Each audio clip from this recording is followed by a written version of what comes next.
everybody. We are going someplace different today. Instead of going to the parks, we decided to go to Daytona Beach for Bike Week and check it out and see what it's going to be like to get around on a scooter. We live just outside of Daytona Beach, so we figured skip the parks this week and do something locally for a change, something a little different.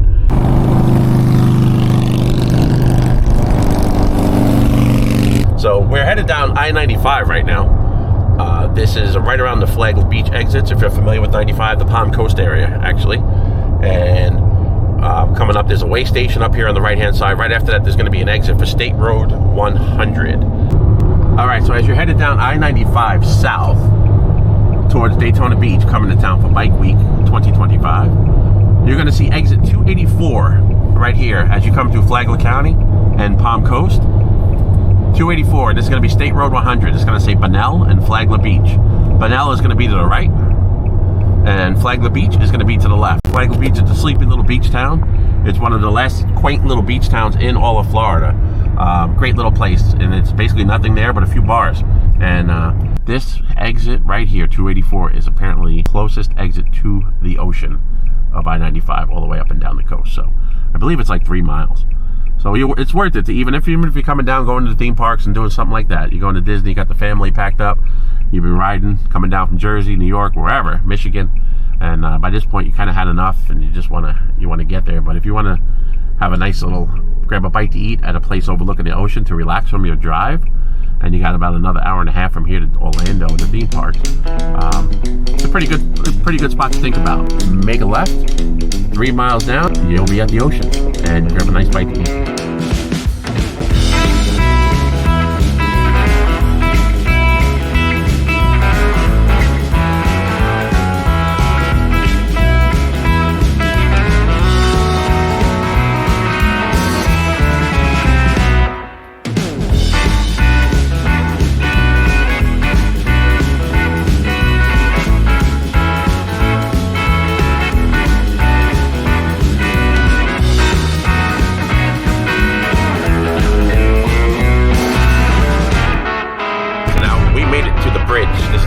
Flagler Beach that connects to Flagler Beach from the mainland.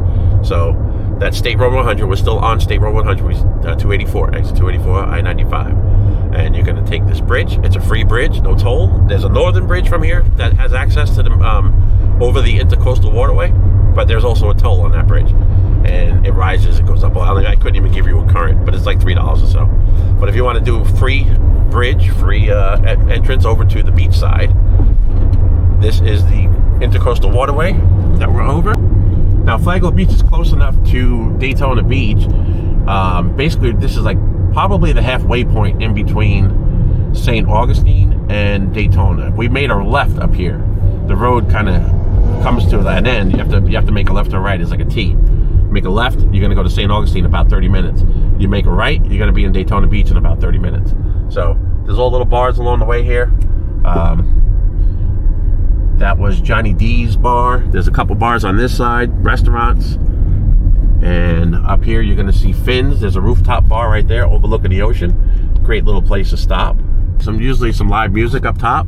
And as you see the back, they have a bike wash right there. And then there's some motorcycle parking right there. And that is Finn's. And then up north of that, there is a couple bars as well, which we didn't. We're going to the right. But this is a beach community, so just always look out for people who are trying to cross to get over to the beach, which is going to be on our left. This is all accessible if you have a scooter, wheelchair, or anything like that. As you see, there's a boardwalk all along here. You park, if you can find parking here. The bike parking is very tight in this little community. Just north of here, behind us, you could park along A1A. This is A1A right here, forgot to mention. And you could take your wheelchair up on the sidewalk there. There's ramps everywhere, has ramps, or it's accessible. You can't necessarily go down onto the sand, but there are walkways, little steps. You could probably park your scooter or your wheelchair up on the boardwalk, make the few steps down, and you're on the beach. Put your blanket down and have a good time.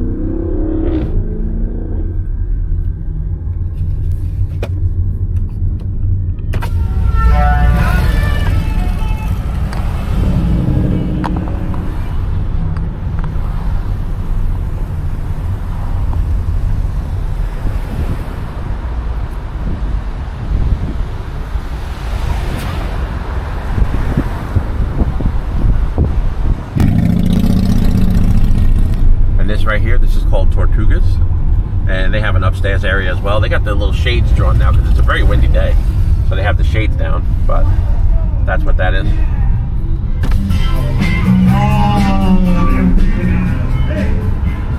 And then we're going to continue on A1A, and this takes you all the way down to Ormond Beach. 21 miles. And basically essentially 21 miles. I thought it was about 20.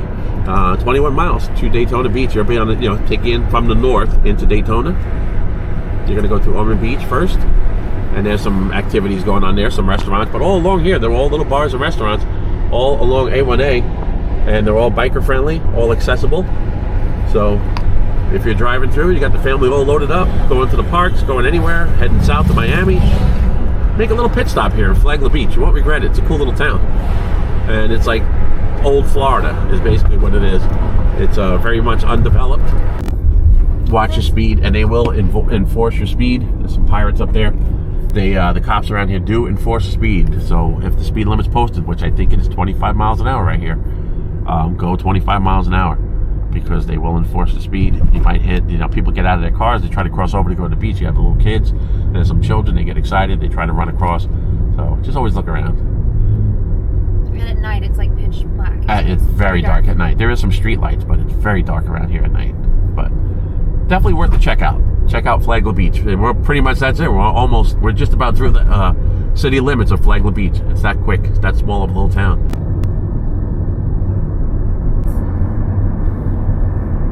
And this brings you right on top of the ocean right here. You can see it. And this is all A1A. We just left the Flagler Beach area, and we would stay on A1A right here. This will take you right down. You can make a right turn from here, from this road, right onto Main Street, where the action is. This is all roadway too. That you can see the construction. These are all preventative measures.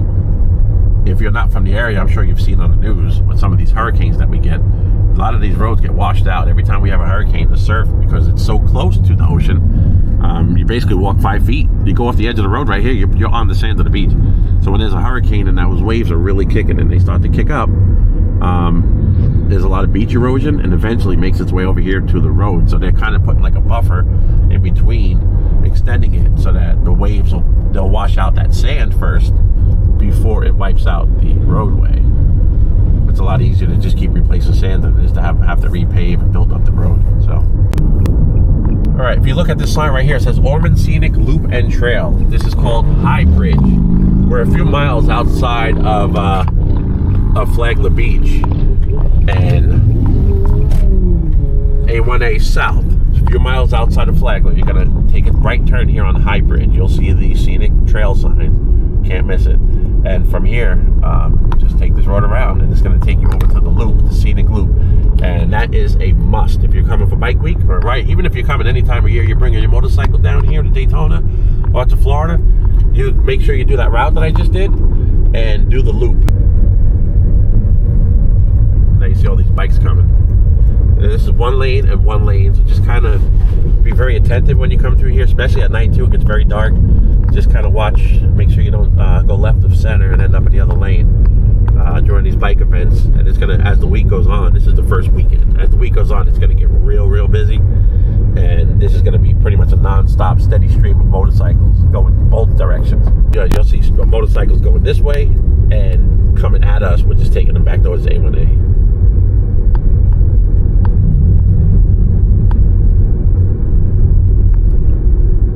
And then there's some really tight turns here. You'll see. I mean, if you're on a motorcycle, you know what you got to do. But you'll see these turns right here. They're actually easier to navigate when you're on a bike. But you can see that this is a pretty hard turn right here.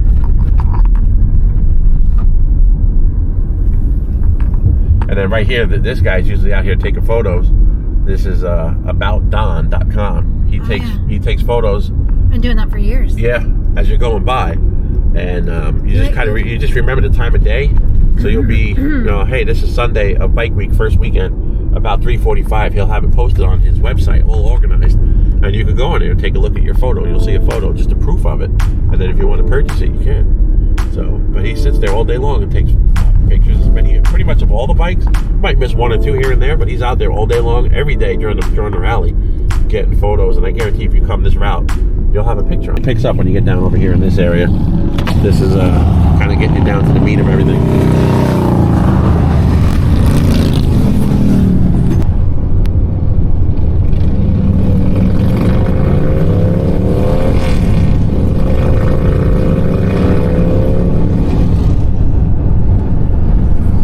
This is I-95. That's where we just were, where everything began. We got off I-95 up there in Flagler, took the Scenic route, A1A, which runs parallel to I-95 south, and we taking it back around towards the west right now, and we're going to cross back under I-95, and destination Daytona is just past that.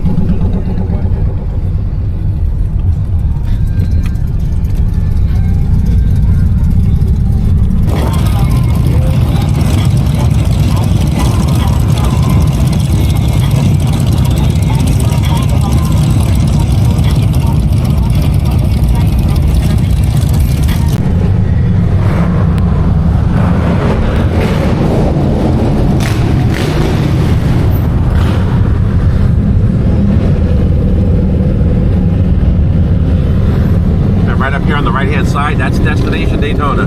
The Destination Daytona. That's one of the hot spots during the day during Bike Week. So make sure if you're coming to town for Bike Week, you stop there for sure. It's a must-see.